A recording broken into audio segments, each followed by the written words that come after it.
Hi friends, ഇന്ന് ഞാൻ ഹെൽത്തിയും and ടേസ്റ്റിയുമായ എന്നാൽ വളരെ പെട്ടെന്ന് തന്നെ തയ്യാറാക്കാൻ പറ്റുന്നതുമായ റെസിപ്പിയാണ്. ഒരു സ്നാക്ക് ഐറ്റമാണ് തയ്യാറാക്കിയെടുക്കുന്നത്. ഗോതമ്പ് വിളയിച്ചത്.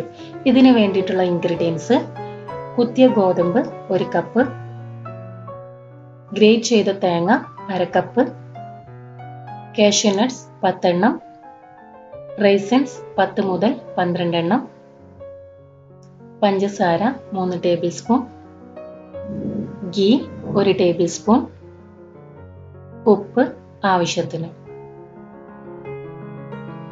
ഇതിപ്പോൾ ഞാനിവിടെ കുതിർത്ത് വെച്ച ഗോതമ്പാണ്. 2 മണിക്കൂറാണ് കുതിർത്ത് വെച്ചത്. അതിനുശേഷം നന്നായിട്ട് കഴുകി വൃത്തിയാക്കി വെച്ചതാണ്. ഇനി ഇത് നമുക്ക് നന്നായിട്ടൊന്ന് വേവിച്ചെടുക്കണം. ഈ ഗോതമ്പ് നമുക്ക് കുക്കറിലേക്ക് മാറ്റാം.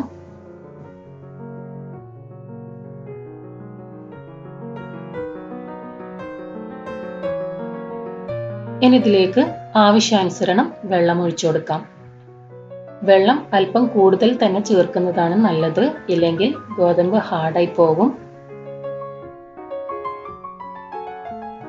വെള്ളം കൂടിപ്പോയാലും കുറഞ്ഞു പോകരുത്.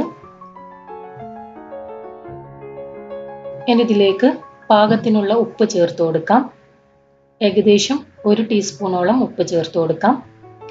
നന്നായിട്ടൊന്ന് ഇളക്കി കൊടുക്കാം. ഇനി ഇത് അടച്ചു വെച്ച് 4 വിസിൽ വരുന്നത് വരെ വെയിറ്റ് ചെയ്യാം.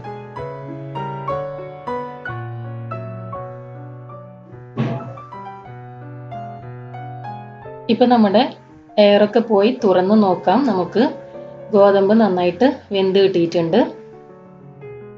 ഈ കൺസിസ്റ്റൻസിയിലാണ് ഗോതമ്പ് വേവിച്ചെടുക്കേണ്ടത്. കാണുമ്പോൾ ചോറ് പോലെ ആയിരിക്കണം.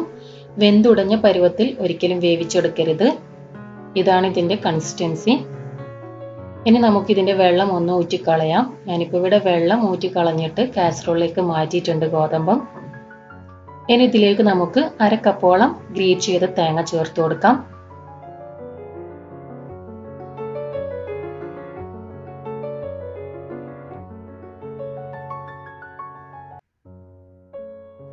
പാകത്തിന് പഞ്ചസാര ചേർത്ത് കൊടുക്കാം. ഞാനിപ്പോൾ ഇവിടെ 3 ടേബിൾ സ്പൂൺ പഞ്ചസാരയാണ് ചേർക്കുന്നത്. നിങ്ങളുടെ മധുരം അനുസരിച്ചിട്ട് നിങ്ങൾക്ക് പഞ്ചസാര കൂട്ടുകയും കുറയ്ക്കുകയും ചെയ്യാം. ഇനി നന്നായിട്ടൊന്ന് ഇളക്കി യോജിപ്പിച്ചെടുക്കാം. ഇനി ഇത് നമുക്കൊരു സൈഡിലേക്ക് മാറ്റാം. ഇതിനുശേഷം കാഷ്യൂ നട്ട്സും റൈസിൻസും ഒന്ന് റോസ്റ്റ് ചെയ്തെടുക്കണം.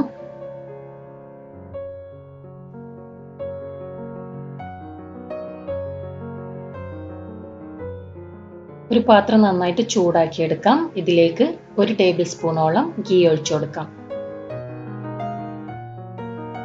ഇതിലേക്ക് നമുക്ക് ആദ്യം കാഷ്യൂ നട്ട്സ് ഇട്ട് റോസ്റ്റ് ചെയ്തെടുക്കാം.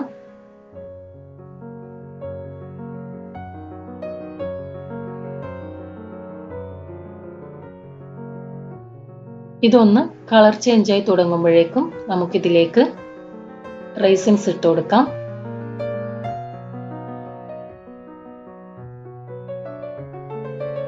ഇനി ഈ കൂട്ട് നമുക്ക് നേരത്തെ തയ്യാറാക്കി വെച്ചിരിക്കുന്ന ഗോതമ്പിലേക്ക് ഇട്ട് കൊടുക്കാം. അതായത് ഗീയും കാഷ്യൂ നട്ട്സും റൈസിൻസും കൂടി ഒഴിച്ചു കൊടുക്കുകയാണ് ചെയ്യുന്നത്. നന്നായിട്ടൊന്ന് ഇളക്കി യോജിപ്പിച്ചെടുക്കാം. കുട്ടികൾക്കാണെങ്കിൽ ഗീ 2 ടേബിൾ സ്പൂണോളം ചേർത്ത് കൊടുക്കാം. വളരെ ഹെൽത്തി ആയിട്ടുള്ള ഒരു ഡിഷാണ്, എന്നാൽ വളരെ ടേസ്റ്റിയുമാണിത്. തീർച്ചയായിട്ടും നിങ്ങൾ എല്ലാവരും ഒരു പ്രാവശ്യമെങ്കിലും ഉണ്ടാക്കി നോക്കണം. ഇത് നമുക്കൊരു സെർവിങ് പാത്രത്തിലേക്ക് മാറ്റാം. ഇപ്പൊ നമ്മുടെ യമ്മി ആൻഡ് ടേസ്റ്റി ഗോതമ്പ് വിളയിച്ചത് തയ്യാറായിട്ടുണ്ട്. ഇനിയും നല്ല നല്ല റെസിപ്പികൾക്കായി എൻ്റെ ചാനൽ സബ്സ്ക്രൈബ് ചെയ്യാൻ മറക്കരുത്. Thank you.